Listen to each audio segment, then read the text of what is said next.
अब हम लोग पढ़ेंगे अध्याय 5 जिसका नाम है दो चरों वाले रैखिक समीकरण। ठीक है, इसमें दो एक्सरसाइज है। तो एक्सरसाइज बनाने से पहले हम लोग कंसेप्ट पढ़ेंगे, उसके बाद एक्सरसाइज को शुरू करेंगे। और इस चैप्टर के पहले 4 चैप्टर है जो कि हमने पढ़ा दिया है। अगर आप नहीं पढ़े हैं तो पहले उसको पढ़िए, उसके बाद इस चैप्टर को पढ़िएगा। तो चलिए सबसे पहले हम कंसेप्ट को समझते हैं।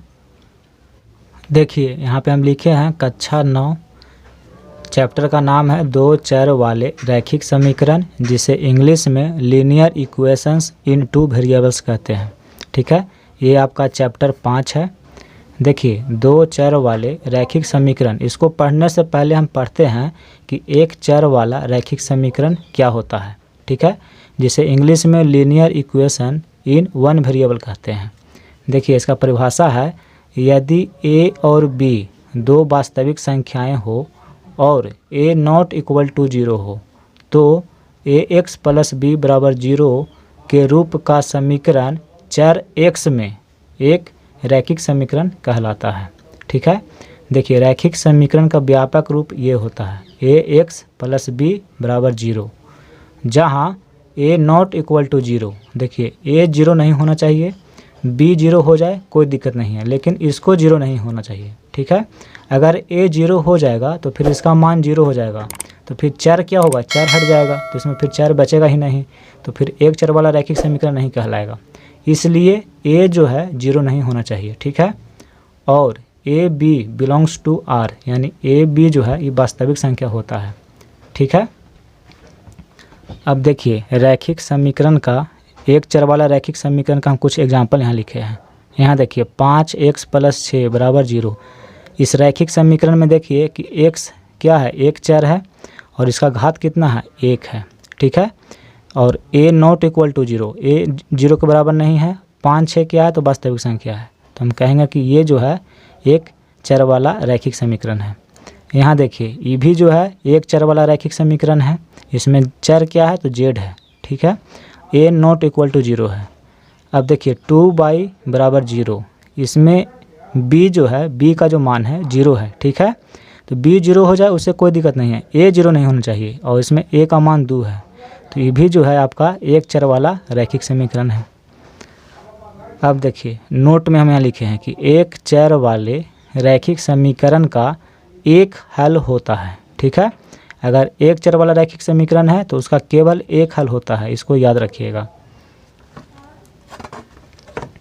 यहाँ देखिए, अब कहिएगा कि हल क्या होता है, तो हल का परिभाषा देखिए हम यहाँ पे लिखे हैं कि चर का वह मान जो समीकरण को संतुष्ट करे समीकरण का हल कहलाता है। मान लीजिए कि एक हम रैखिक समीकरण यहाँ लिखते हैं x प्लस 5 बराबर 0। ये क्या है, तो एक चर वाला रैखिक समीकरण है। ठीक है, तो इसका हल देखिए हम निकालते हैं। x बराबर क्या हो जाएगा, प्लस 5 इधर आएगा तो ये -5 होगा, यानी x का मान -5 इस रैखिक समीकरण का एक हल है। ठीक है, तो रैखिक समीकरण है तो इसका एक ही हल होता है, याद रखिएगा।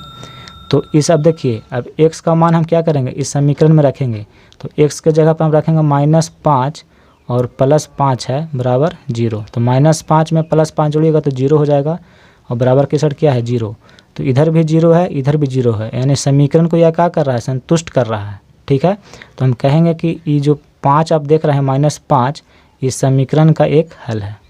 तो हल का हम परिभाषा लिखे हैं, चर का वह मान जो समीकरण को संतुष्ट करे। देखिए समीकरण को ये क्या कर रहा है, संतुष्ट कर रहा है। ठीक है, तो यही आपका हल कहलाता है। अब यहाँ देखिए दिया हुआ है 5z - 2 बराबर 0, इसका हल ज्ञात करना है।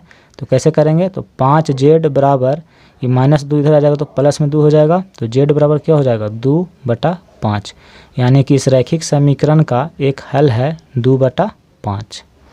तो समझ गए कि रैखिक समीकरण क्या होता है।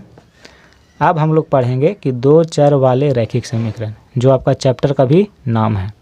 देखिए पहले इसका परिभाषा देखिए, यदि a, b और c वास्तविक संख्याएं हो और a not equal to 0, b not equal to 0 हो तो ax plus by plus c बराबर 0 के रूप का समीकरण चर x और y में एक रैखिक समीकरण कहलाता है।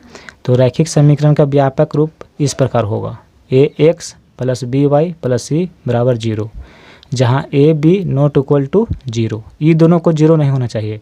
सी 0 हो जाए कोई दिक्कत नहीं है। तो यहाँ पे देखिए कुछ हम एग्जाम्पल लिए हैं। पहला 3z प्लस 5x प्लस 5 बराबर 0, ये क्या है? तो दो चर वाला रैखिक समीकरण है।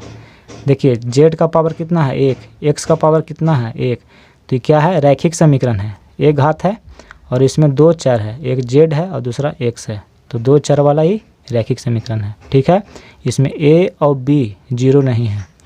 यहाँ देखिए 3/5x प्लस 3y बराबर 0, इसमें a और b का जो मान है दिया हुआ है, c नहीं है, c 0 है, तो c से हमें कोई लेना देना नहीं है। c 0 हो जाए कोई दिक्कत नहीं है, लेकिन a और b को 0 नहीं होना चाहिए। देखिए अगर a 0 हो जाएगा तो क्या होगा?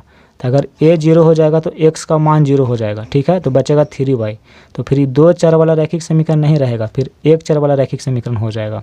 इसलिए a और b को 0 नहीं होना चाहिए।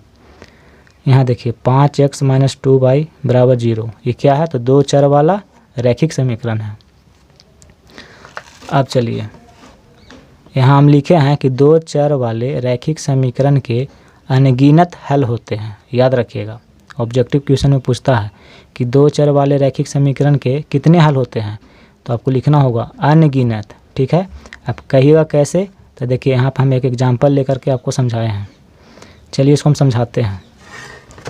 देखिए 3x प्लस y प्लस 6 बराबर 0, ये क्या है? तो दो चर वाला रैखिक समीकरण है। ठीक है, इसको देखिए हम सॉल्व करते हैं। 3x प्लस y बराबर -6, तो y बराबर क्या हो जाएगा? -6 माइनस 3x। ठीक है, अब यहाँ लिखेंगे x बराबर 0 पर, यानी कि इस समीकरण में x के जगह पर हम 0 रखेंगे तो y का मान कितना आएगा? यहाँ देखिए -6 माइनस 3 गुना 0, तो -6 माइनस 0 बराबर -6, यानी कि इस समीकरण में x के जगह पर हम 0 रख रहे हैं तो y का मान कितना आ रहा है? -6 आ रहा है। अब देखिए x बराबर 1 पर, अब इस समीकरण में x के जगह पर हम 1 रखेंगे तो y का मान कितना आएगा? तो -6 माइनस 3 गुना 1, तो -6 और -3 कितना हो जाएगा? -9। तो x का मान आप रखते जाइए, y का मान निकलते जाएगा, कभी रुकने वाला नहीं है। तो इसलिए दो चर वाला रैखिक समीकरण का अनगिनत हल होता है। ठीक है, इसका कोई गिनती नहीं है। तो यही इतना कंसेप्ट था। अब चलिए हम एक्सरसाइज को शुरू करते हैं।